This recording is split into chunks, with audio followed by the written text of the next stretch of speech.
aí, tudo bem? A gente vai conversar agora com o Adrian Salles. Ele está aqui justamente representando a Innovaction Digital Experience. Ele é fundador, portanto, dessa agência e está aqui no Campinas Innovation Week para tratar de tecnologia e, claro, de inteligência artificial. Eu falei esteve porque ele já participou aqui de um painel, já falou um pouquinho sobre as aplicações da inteligência artificial e eu queria que o senhor trouxesse um pouco para a gente, nessa conversa, da importância de pensar hoje a inteligência artificial como... Talvez o termo não seja o mais adequado, um caminho sem volta, mas não de uma forma negativa, mas de uma forma positiva, porque muita gente ainda tem aquele pé atrás, aquele medo, mas eu não vou mexer com isso, né? Eu prefiro não mexer. Na realidade, não é um inimigo, é um aliado, né? E esse aliado, você constrói esse aliado, né? Você se adapta a ele se adapta a você, que é a melhor parte, né? Explica um pouco pra gente.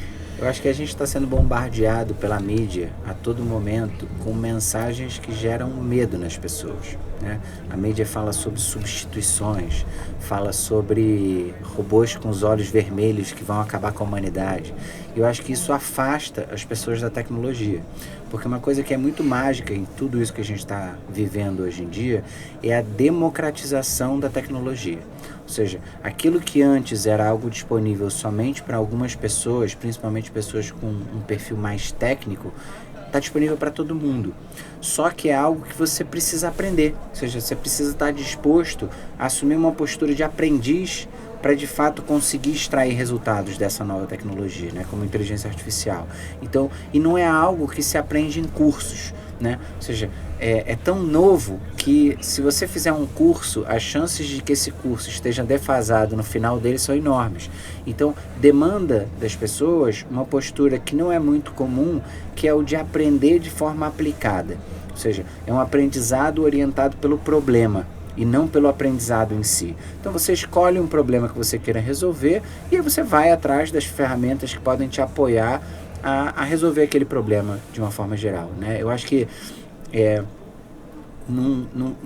o que a gente está vivendo demanda integração com tecnologia. Eu acho que a palavra não é substituição, a palavra é integração. Ou seja, a gente precisa aprender a trabalhar com essa nova tecnologia. Isso você não aprende a menos que você esteja disposto a meter a mão na massa de fato. O senhor comentou dessa questão de como as pessoas estão vendo, através inclusive de notícias, etc., a inteligência artificial. Tem um papel de quem lida com a inteligência artificial na hora de se comunicar, até para atingir essas pessoas e explicar como que a inteligência artificial age? Estou dizendo até para a gente explicar melhor para as pessoas, falar uma língua mais acessível. O senhor acha que é um desafio hoje? Eu acho que é um desafio.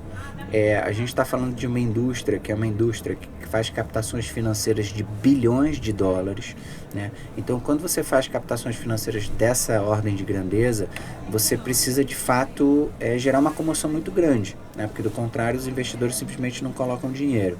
Então, acho que uma primeira coisa que vale a pena desmistificar é o próprio nome inteligência artificial. Ela não é inteligente. No final das contas, o que você tem ali são ferramentas com uma capacidade matemática tremenda e que trabalham com base em probabilidade, né? Então, quando a gente coloca no ChatGPT ou em qualquer modelo de linguagem para que ele gere um texto para a gente, no final das contas, o que esses modelos estão fazendo, eles estão tentando adivinhar qual é a próxima palavra.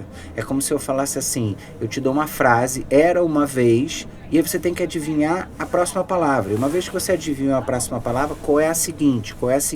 Então são modelos probabilísticos, no final das contas. Então não tem nada de inteligente ali, pelo menos não ainda, né? Tudo que a gente fala com relação à inteligência artificial tem um prazo de validade mais ou menos de uma semana, porque as coisas evoluem muito rápido. Mas, fato da vida hoje, você não tem nada inteligente ali. Você tem uma ferramenta tremendamente poderosa que faz coisas de uma forma algumas coisas de uma forma muito melhor que os seres humanos fazem, mas tem outras que não faz, né? Então, eu acho que o que a gente está vivendo é um momento onde a gente tem que aprender a valorizar o que a gente faz de absolutamente exclusivo. né? O que você traz para a mesa que ninguém no mundo é capaz de trazer, né? A gente falou isso sobre o painel, que é enxergar a tua individualidade como uma potência, na verdade, como um diferencial competitivo, porque se você tem ferramentas que estão se desenvolvendo de uma forma tão rápida, as tuas competências técnicas tendem a ser substituídas de uma forma muito mais fácil do que as tuas competências humanas, como a criatividade, como a tua capacidade de conexão, enfim, ligar pontos de forma aleatória. Então, eu acho que é a gente aprender a se integrar com essas novas ferramentas, pensando bem o que a gente traz para a mesa e o que a gente deixa ela trazer. Eu acho que é por aí. Importante, né? Essa questão da educação. Eu falei de comunicação e agora a gente vai para educação. Por quê? Porque é importante também que a gente se adapte a esse conhecimento. A gente tem que ser, tem que repensar a nossa educação para fugir um pouquinho dessa questão técnica que o senhor explicou, né? E como se dá isso? Como fazer isso? Existe caminho? Existe alguém que já está se colocando em prática? O que o senhor vê para o futuro nesse sentido? Eu acho que cada vez mais a gente vai ser demandado por duas competências, que é a sua capacidade de aprender e a sua capacidade de desaprender, né? Porque se eu estou falando que hoje você entra na internet, você pesquisa uma ferramenta de geração de imagens e você encontra uma que é o estado da arte, isso não quer dizer que você vai usar essa ferramenta pelo próximo ano. Talvez daqui a 3 semanas você precise usar outra ferramenta, porque essa que você aprendeu está obsoleta, né? Então, é o que a gente falou no início.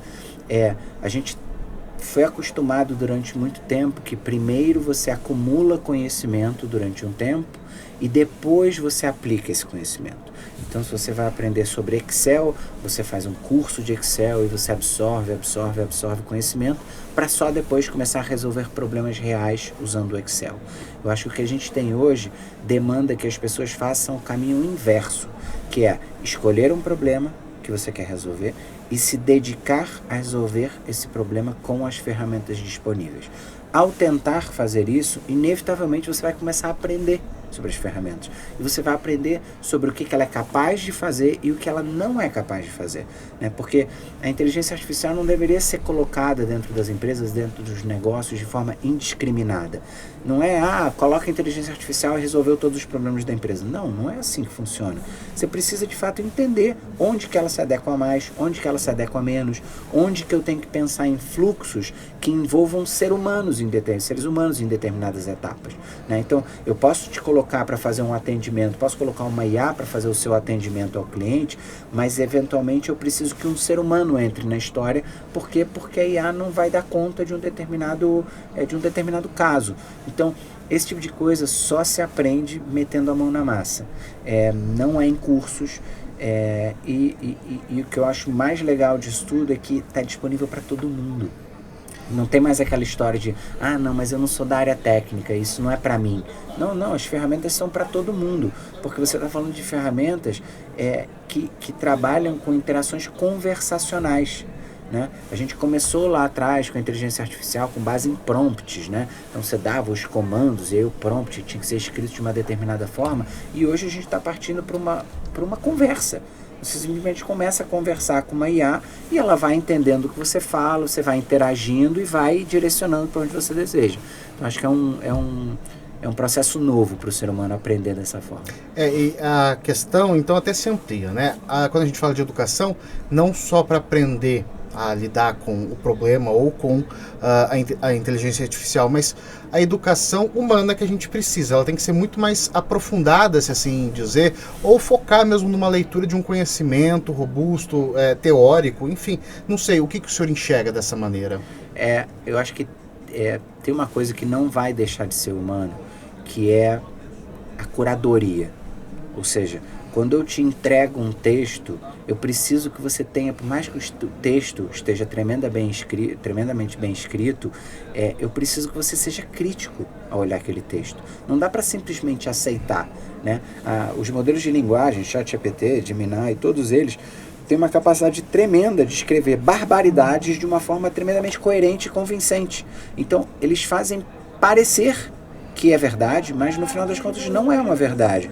Então, eu acho que uma coisa que a gente precisa exercitar muito é esse nosso olhar crítico. Ou seja, tá tudo bem você gerar um texto com essas ferramentas, mas você não pode abrir mão desse olhar crítico, porque é isso que de fato vai trazer relevância, eu acho, para o negócio. Perfeito, perfeito. O senhor, claro, trouxe esse panorama para a gente, é uma conversa longa, que dá muito para o pessoal até poder, enfim, se aprimorar, pensar. Eu acho que o mais legal de tudo é refletir sobre isso, né? Eu queria que o senhor deixasse para o público uma mensagem e até, quem sabe, um canal aí para o pessoal poder se aprimorar mais, seja com o senhor, por algumas postagens, legal. Ou, enfim, por gentileza. Legal. Eu acho que isso tudo que a gente falou, como você bem disse, eu acho que é menos sobre verdades absolutas e mais sobre inconclusões. Ou seja, são provocações.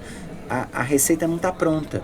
Então, o que as pessoas precisam de fato é um pouco de ousadia, de se permitir fazer como as crianças, né? Eu sempre falo isso, que uma criança não desiste de andar depois de tropeçar 3 vezes. Ela não fala, isso aqui não é para mim. Mas por que não é para você? Não, porque eu tropecei 3 vezes, então não deve ser para mim andar.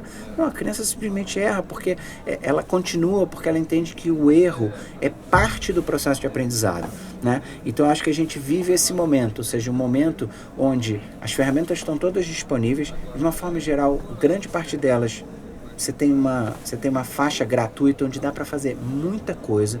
Então, o conselho que eu dou para as pessoas é: escolha um problema simples do seu dia a dia e se proponha a resolver esse problema usando uma das ferramentas disponíveis. Não precisa aprender todas, porque aprender todas é simplesmente impossível. Deve ter umas 500 disponíveis hoje e amanhã vão ter mais 500. Então, eu acho que é um processo de tentativa e erro, de fato, de mergulhar para resolver um problema. Eu estou super disponível no LinkedIn, com o meu nome não vai ser difícil me achar, vai ser tremendamente fácil de me achar, no sentido de apoiar as pessoas nesse processo de descoberta. Acho que vai ser um super prazer ajudá-los nesse sentido. E essa metodologia é super bacana, né? Trazendo uma experiência particular. Já aconteceu com uma colega minha de trabalho, ela tem um problema e eu falo, vamos tentar ver se a inteligência artificial resolve. E foi muito bacana, porque ela não só se viu capaz de resolver o problema, como de operar, né? Operar, não sei se é o termo correto, mas de usar ali a inteligência artificial a favor dela, a favor daquela questão. Então, é de fato uma metodologia bem apontada que o senhor nos traz, que o público vai poder, enfim, conversar, enfim, com o senhor no LinkedIn, que já foi passado. E eu repito o nome dele, o Adrian Salles, conversou com você, conversou comigo aqui mais uma vez diretamente dos estúdios da IMA, aqui no Campinas Innovation Week. Eu agradeço demais pela parceria, desejo um ótimo dia e um bom evento. Obrigado.